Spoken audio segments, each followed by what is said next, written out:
sideways on there. Woo, you guys got a shot of my chest. Sorry.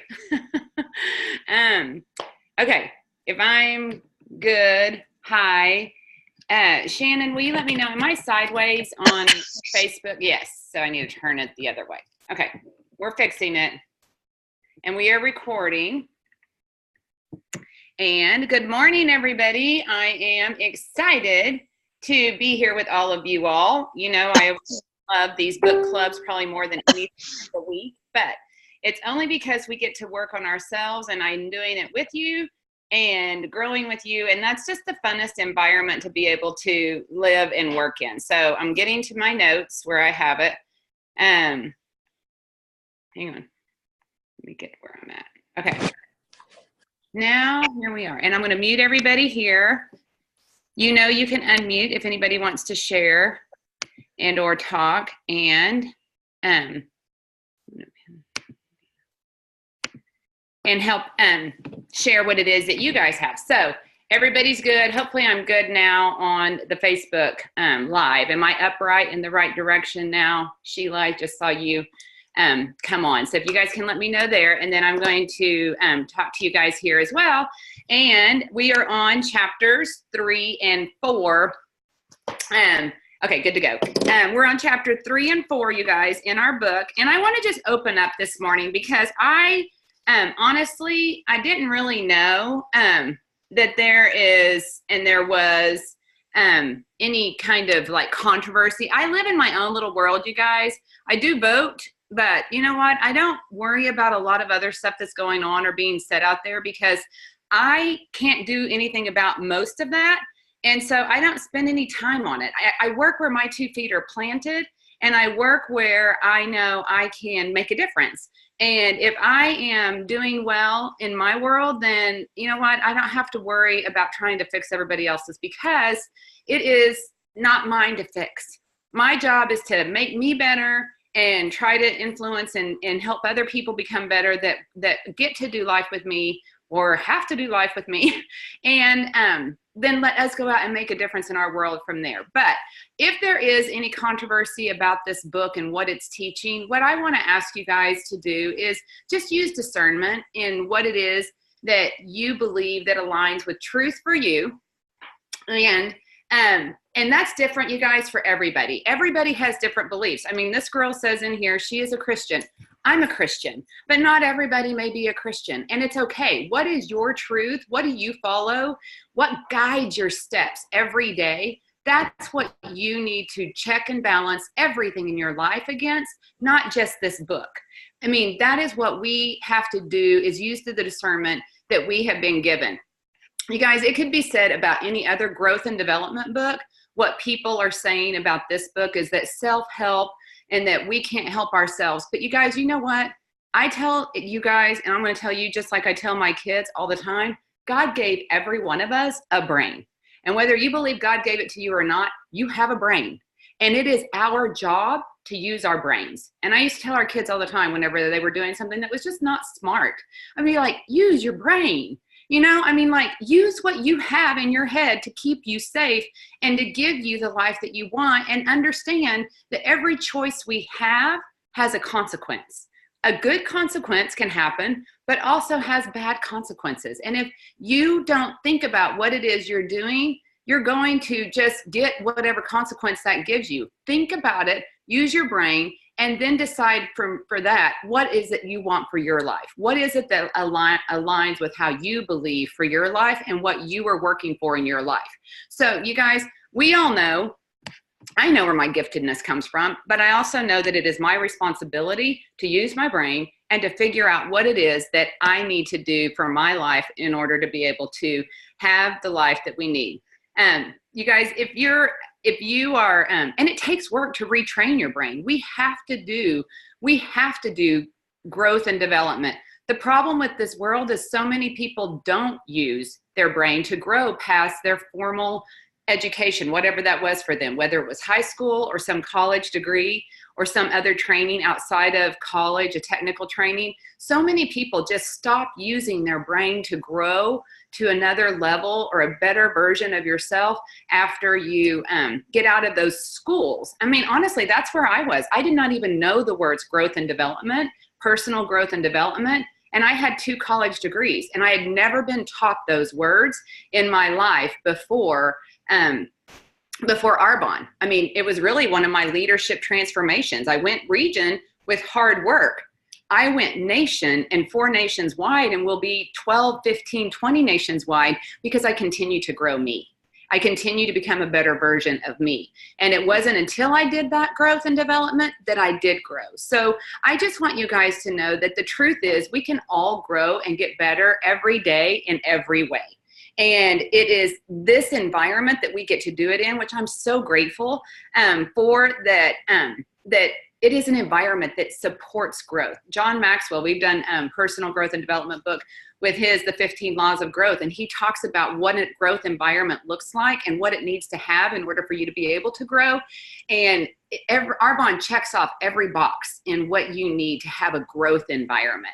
So I just want you guys to know that's what we're here to do, is we're just here to grow and to use the gifts and the talents that we've all been given, and the brain, to work to get better. So her truth, and what her truth is in this book, you guys, is that you're all worthy of being loved, period. No matter what you believe, that is a truth. Every single person that walks the face of this earth is worthy of being loved.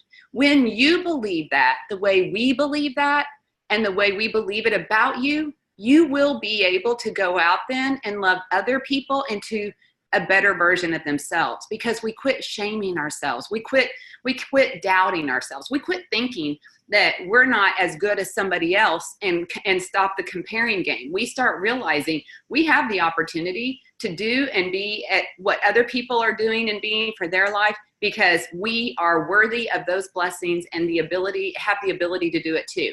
We're not going to get it for free, you guys. No one's going to get to be something that successful in Arbonne or anything else. You're not going to get to be successful in your marriage or your personal relationships. You're not going to get to be responsible and as a parent, successful as a parent or as a friend. You're not going to be successful without working every day on you and being a better version of you. But you are worthy of all of it, but you don't get it for free. And you don't get it by being a victim. You don't get it by by believing the lies that maybe you've heard. Maybe someone spoke them into your life. Maybe you just made them up in your life. Whatever it is, what she's saying in this book is that these are lies.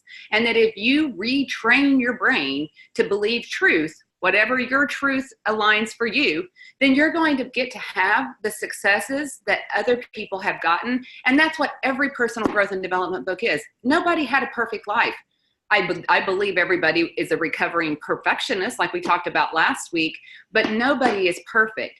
They've worked to be better, and they've worked to grow themselves to be better. So what we believe is that you are loved, and that you are worthy of being loved, and that what I believe, and I know your leaders believe, is that our job is to love you to your best. Now, what that love looks like may not be what you always expect it to look like, and that's what we're going to talk about. But what I know, you guys, is we all have baggage. We are learning how to use it for good on this journey, because none of us have had the perfect life. In fact, I always tell people, nobody comes into Arbonne because their life is great. Everybody comes into Arbonne because they want to fix something. They want to change something. There's a few people that maybe just see an opportunity to help other people because their life is so good and they want to be able to give people a vehicle to be good too.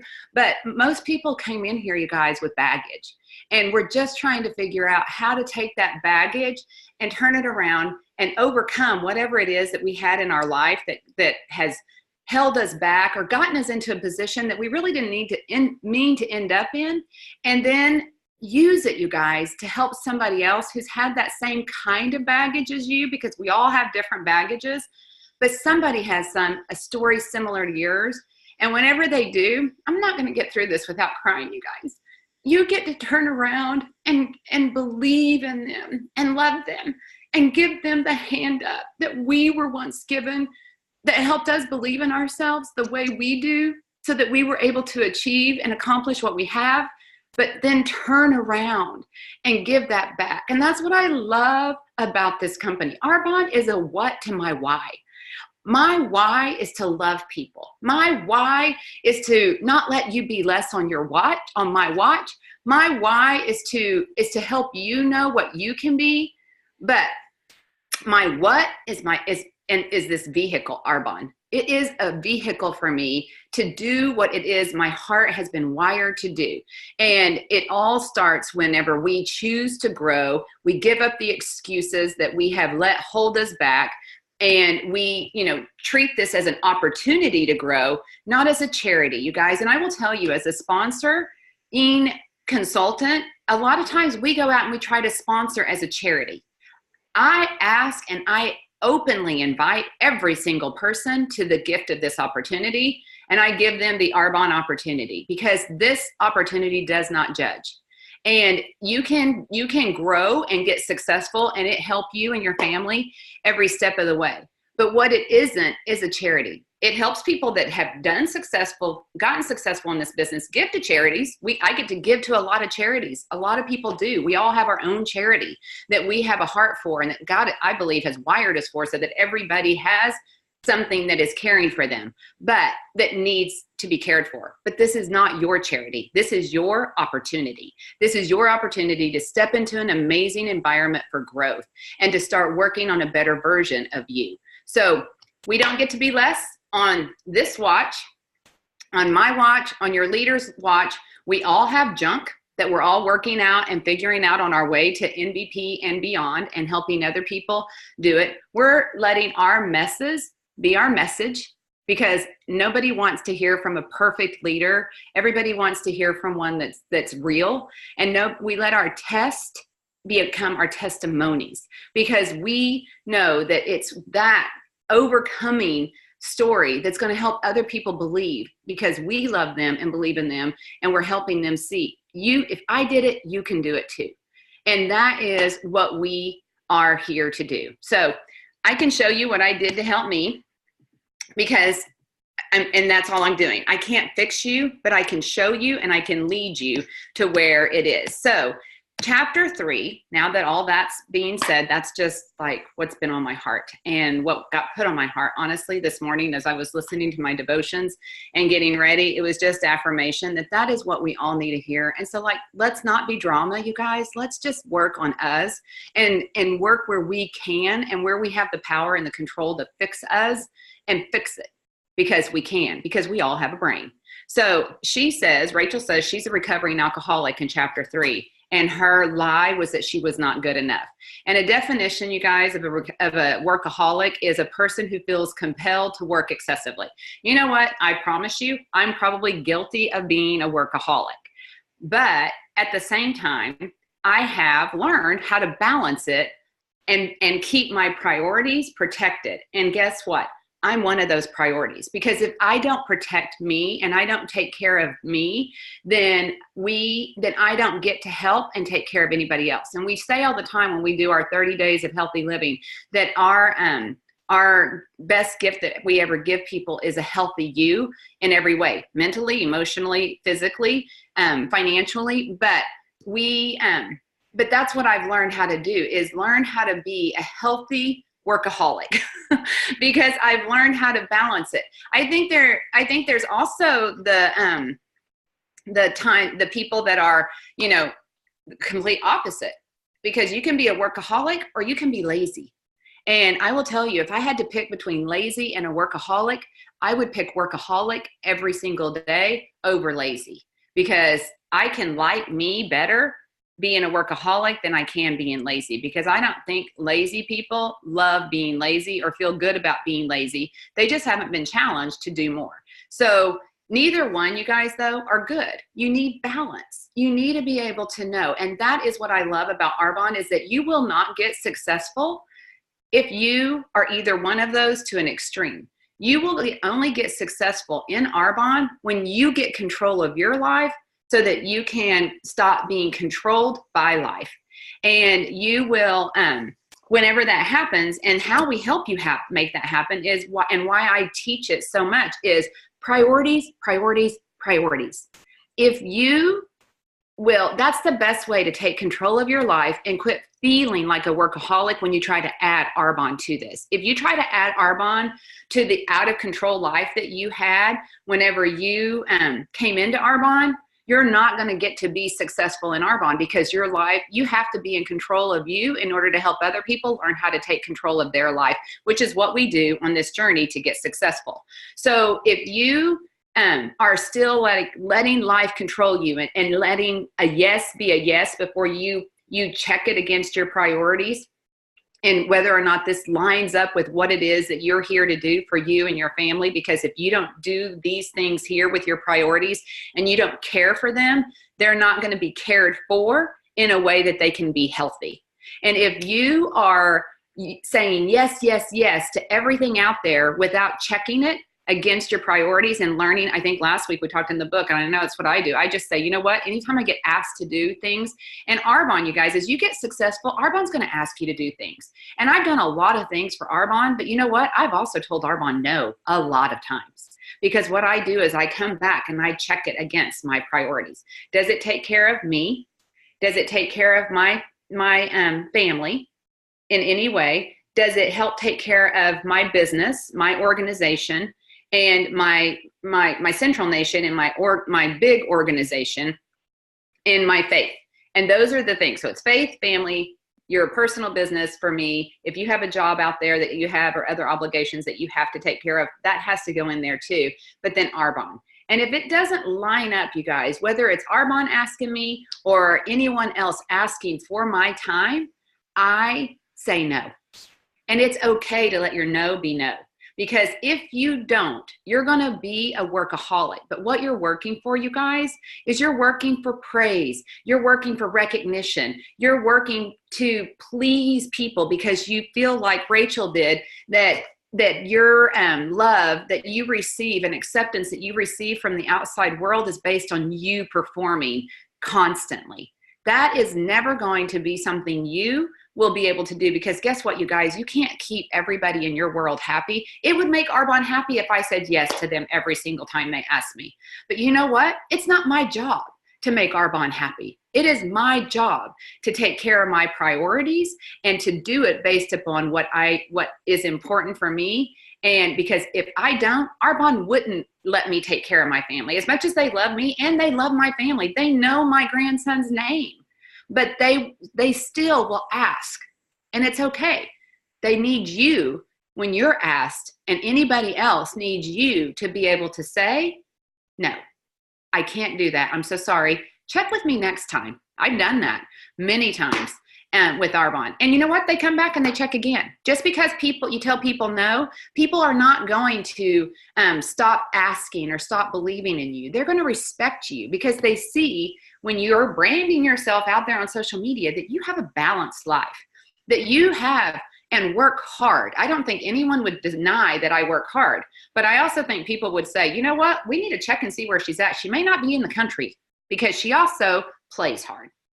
And that is what you want the world to know, is that your priorities and your answer depends upon those priorities. That's how you prevent yourself from becoming a workaholic to the world. Now, I will also tell you, we can say yes to Arbonne and we can become a workaholic to our Arbonne team and our Arbonne business. And that is whenever, let me get to those notes, because, you know, I never really follow them. I write them, but I don't follow them very well.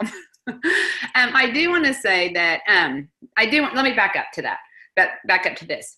We sometimes, you guys, I worked hard and I was like so crazy out of balance whenever I first started my business, because I was working 50, 60 hours a week and built to regional vice president in the dark ages without social media. I was on the road and I was on the phone and I was in person for every single thing I did in 4.5 months. That is crazy still to my brain. And I know that, you know, the only way I got through it was God provided everything that I needed to, for it to happen. And I give him all the glory for that. However, what I also know is that I had to pay that price of craziness. I had to pay that price of being a workaholic in that season of my life because I had made a mess in my life. I had made a mess that I was going to have to work harder to clean up because than I would have if I had just not created it to begin with. However, I'm grateful for my mess because it showed me what I could do and what I know other people can do, because that's my message today. That's why you don't get to be less on my watch, because I know what's possible. But it is, you have to be willing to do what Dr. Tom Barrett says, dare to dream in this business. That's how we get in here. And we challenge you to dream, to start to dream, and to believe that things can be different, and that what you want and dream of can be in the desires of your heart can be your reality. But you also have to be willing to work to win. And that's where you can't be lazy. You can't be a yes person to everybody in your world and be a crazy workaholic, but getting nowhere for your life and helping no one else get there. You have to be willing to work yourself out of it. But it's for a season, you guys. I had to pay the price of discipline to get out of the mess that I made. And I say we made. I'm going to give him some credit for that one. And you guys, but I've never regretted the crazy. The busy price that I had to pay short term, I tell people all the time. I mean, technically, I went region or wide nation, which says that I technically would not have to work another day and still receive the most incredible paycheck you would ever believe in your life. And yet, I got there in 2.5 years. And you guys, I'm not done. I will never be done. I will work until the day God calls me home.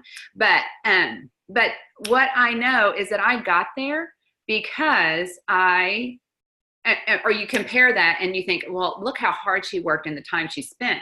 Well, think about how much time I would have spent working as a nurse, working 50, 60 hours a week, but only getting paid for 40, having the same struggles and stresses in my life that were ripping away the relationships that were most important in my life, and taking time from the people that I really cared about more in life than anything else.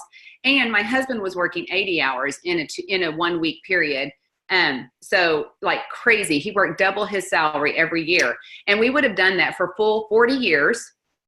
And we would have retired with a partial income that we had been able to save. And that's only if we were able to continue to keep ourselves healthy, working like that, and not getting told like Rachel, go to bed and do nothing, and then end up on disability. We would have still been able, if everything went perfect with that plan, the American dream plan, that we would have gone to retired, lived on less, had enough to maybe have insurance provided for us, and hopefully had been able to pay off a house that we were living in, so that all we had to worry about was paying insurance and medical expenses and prescriptions for the rest of our life until we die. That's what our time would have gotten us.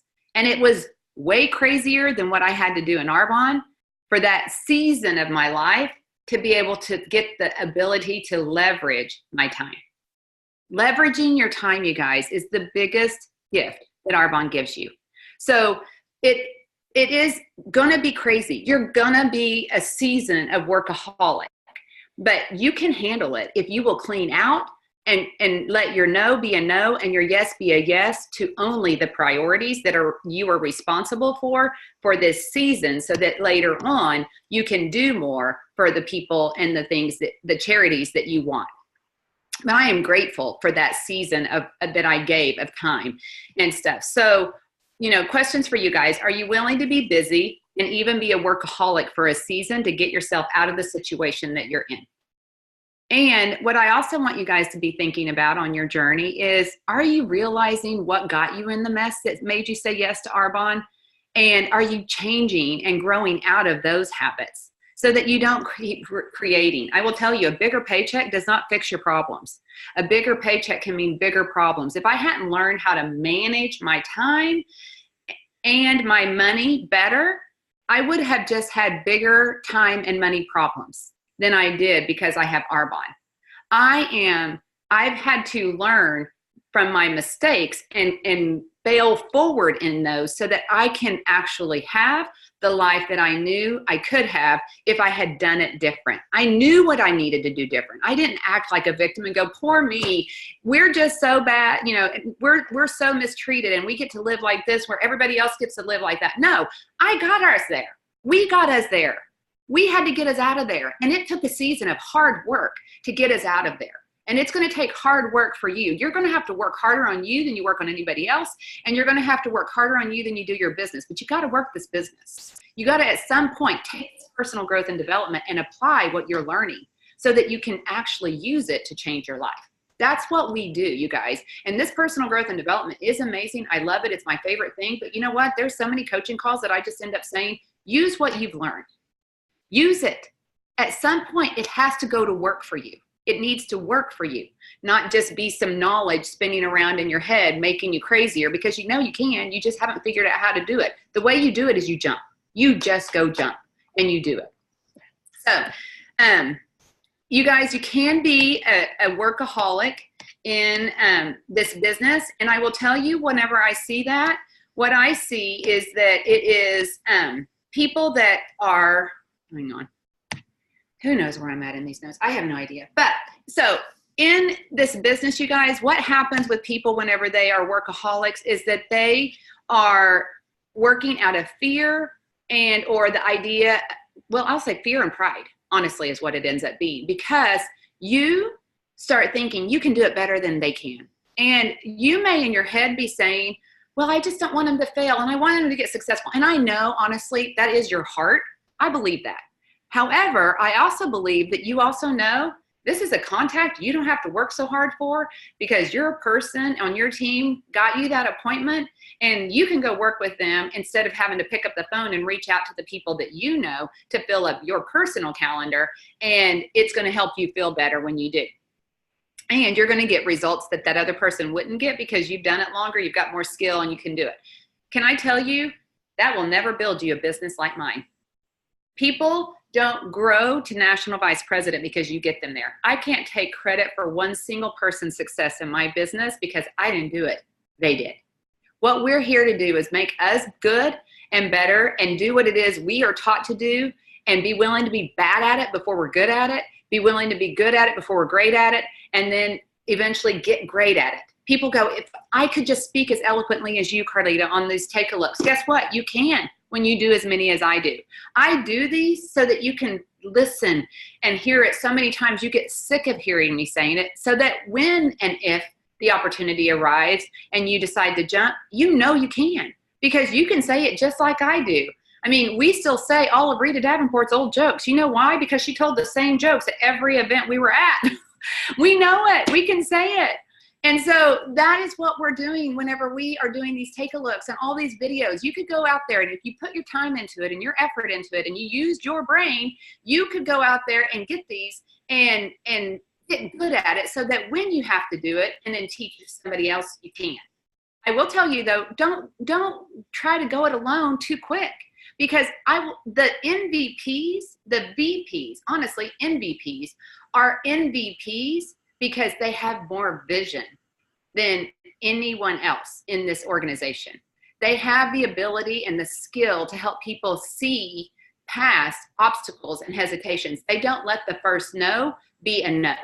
They help people see and navigate around that obstacle and that no, so that they can do more and have more faster than what they would let themselves do based on their own. So you can be a workaholic in your business, but it's because you're trying to do everything for everyone.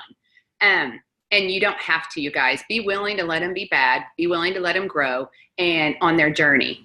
In chapter 3, she says what she did that helped her is she went to therapy. And she said she recommends it, you guys.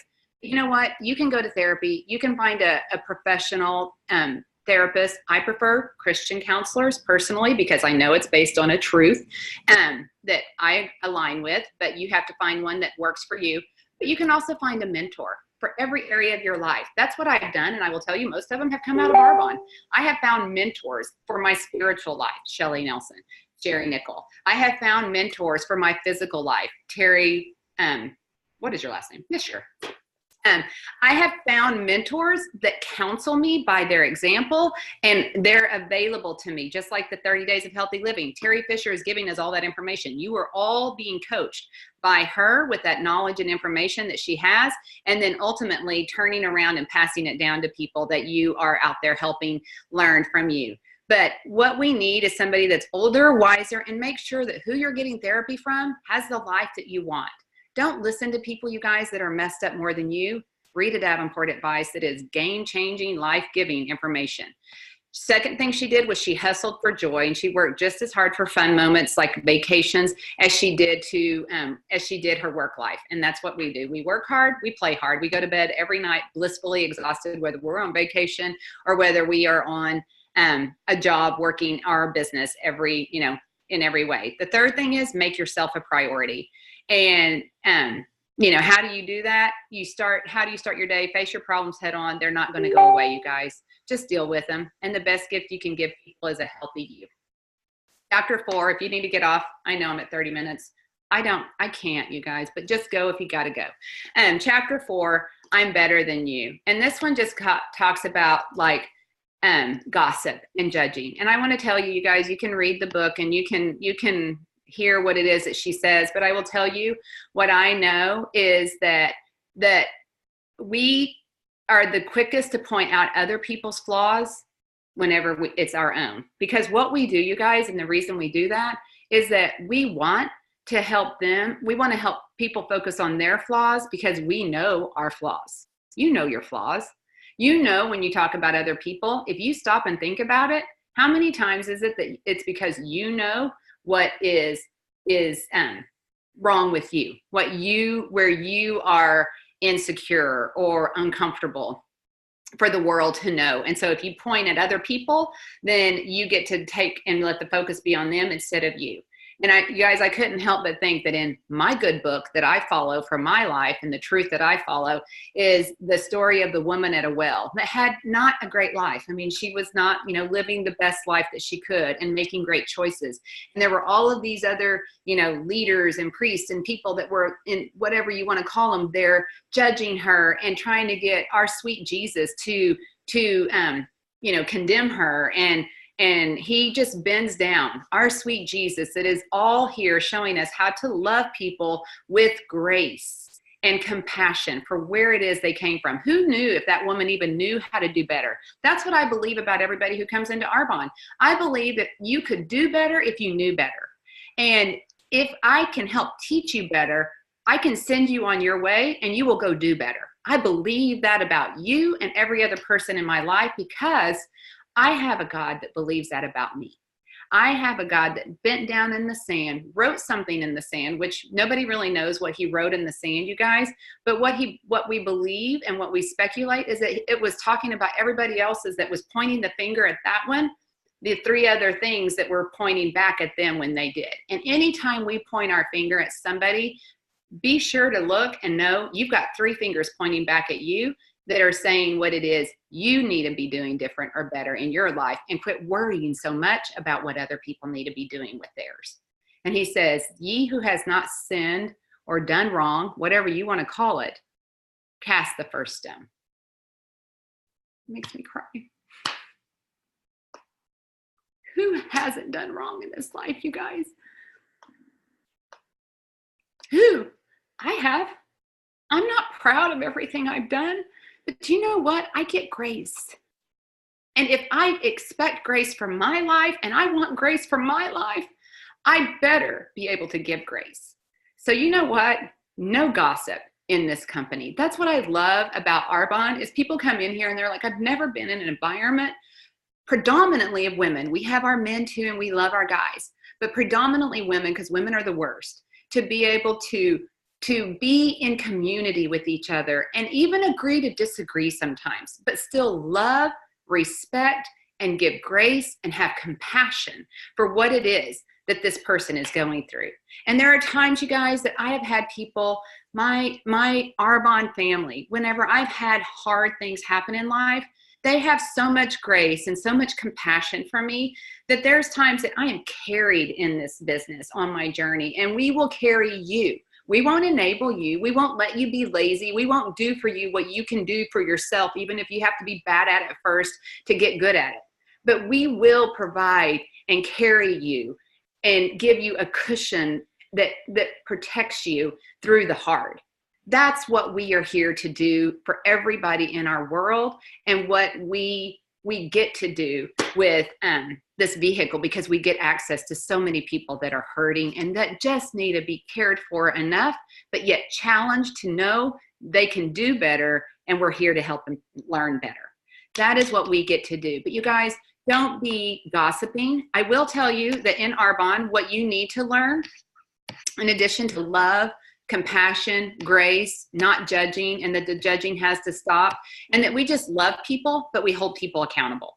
Like I've said, it is not okay to be less. Last night, I had text messages from people in the Road to Maui Challenge, and they were like, oh my gosh, I'm so drained and tired today. And if you knew this person's life, you would know why they're drained and tired. And they have every opportunity, and everything inside my mama heart wanted to say, it's okay, honey, don't worry about it today. It's okay. But you know what? I can't say that, because it's not okay. It's not okay if she doesn't build this business, because her family's not going to get what they came in here for, because they need it desperately. You know what I had to say is, I know you're tired, honey, but you can do it. You can do it. It's not going to take that long. Just get your list out. Just make your messages. If you need help formulating them, let me know. But honey, you can do it. Just jump in there and do it. And guess what? She did it. I could have poor babied her. I could have said, okay, you don't have to, because my heart wanted to, but it's not what a good leader does. You guys, nobody wants a leader that says, when you're struggling in your business and you go and you ask for help, that says, you're fine. You're fine. Nobody wants to hear you're fine whenever you're not getting anything to work for you in this business. You need to be willing to come, and you need to be willing to hear what you need to fix. And that's what we do whenever we speak truth into your life that may not always feel super nice and warm and fuzzy and cozy, but you know what? You need to hear it. And I will tell you, the best leaders out there are the ones that don't worry so much about, are you going to love them when they tell you truth? Or are they going to help you do what it is they need to do? I hate it when people can see clearly, this is where this person is messing up so bad. And if they just knew it, they could fix it. You see it as a leader, but you don't tell them what it is they need to do. You're fine. No, you're not fine. You know what? You need to be nice. You need to speak kinder. You need to just get out there and get in community with people. You need whatever it is you need to do. You need to be able to tell somebody, this is what you're going to have to do. I know you need help. I know your struggle. What is it that you need me to help you learn and know so that you can go out there and do it? But you got to go do it. That is what we have to do as leaders, and quit your finding people and speak truth in love to them and be willing to let them be mad at you. I've had so many people, you guys tell me, you guys hear people say all the time, she made me cry. You know what? Somebody needs to make you cry to wake up to what it is you need to grow in and do in. And I want to enable you. Believe me, my heart loves more than most hearts do. But I know I need to tough love you enough to get you tough enough to handle the life that's coming, because life is coming and there will be impact. So what we need to do as leaders in Arbonne is we need to not think that we're talking about somebody or gossiping about somebody. We're not speaking to sidelines and going, did you see what she wore to that meeting? Did you see what she did? We're going to a leader. Maybe it is something that people are saying or doing or putting on their Facebook, and a leader comes to their VP and goes, okay, I don't know how to tell them this, but this is what I see them doing. And we know as leaders of people that they can't keep doing that and expect to get successful in Arbonne. And so guess what? We're discussing them. We're talking about people, you guys, but it's not to be hurtful to people. It's to figure out, how do we help these people grow in the best way? Knowing everything we know about them. I know the people closest to them know them personally. Leaders above them know leadership skills and ability to help people learn in that way and grow people that way. So we have to sometimes talk about people in this business in order to help people grow, but it's with love, grace, compassion, mercy, and the desire in our heart and belief in our heart that you can be more and do better if you knew better. And we're here to help you do that more than anything else. I love being your friend. It's like I used to tell my kids, I love being your friend, but don't you think I won't be your mom first. And if you make me be your mom, you're going to get mom. If you let me be your friend, we're going to have a blast. Let me be your leader whenever you need a leader. Let your leader be a leader when you need a leader, but let him be your friend, because you just are out here working as hard on you as you are everybody else. Things that helped her in chapter 4, you guys, non-judgmental friends. And that's what I love about this environment. So check and see who you're hanging around. What do they have you saying? What do they have you thinking about yourself and other people? And what do they have you doing? To police yourself. If it's not good for you, get out. If you look for bad, you guys, you're going to see bad. If you look for good, you're going to see good. There's so many marriages, you guys, that are so stressed out with life. And we just start seeing all the bad in our partners, whatever that is. And you guys, if you just look, believe me, I mean, I have I believe, the most perfect husband in the world. And there are some days he can't do anything right in my eyes. And I'm like, check yourself, Carlita. You know what? Quit looking for the bad. Quit looking at whatever it is that's irritating you about him today, because it's probably my hormones, not him. But you know what I have to make myself do? I have to control my brain, and I have to make myself go, what is so good about him? What is it that I love about him? What is it that attracted me to him in the first place? Because sometimes I got to go all the way back to that. Whenever you're in the crazy and you're in the busy and you're all stressed out and all you're seeing, because maybe all you're doing and being is ugly to each other, go back to when it was good and start finding the good and remembering the good, and go start recreating the good, but get better. And the third thing is dealing with it, which is what we do. And when you're doing that. So you guys, we all have a brain. Use it is what I want to say. And this business and this journey is going to help you, and it's going to be through personal growth and development. And you can call it what you want, but you got to grow if you want to get a life that's different than the one that you've got right now.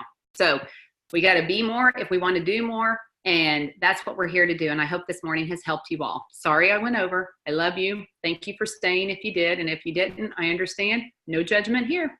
Just don't judge me. Love you.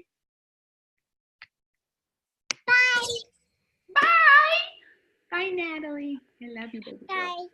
Bye, honey. I love you. Love you. Bye.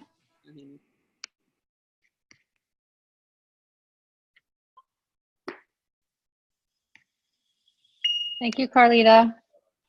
You're welcome, Terry. Good morning. Thank you. Good morning. See you later. Love you. Love you.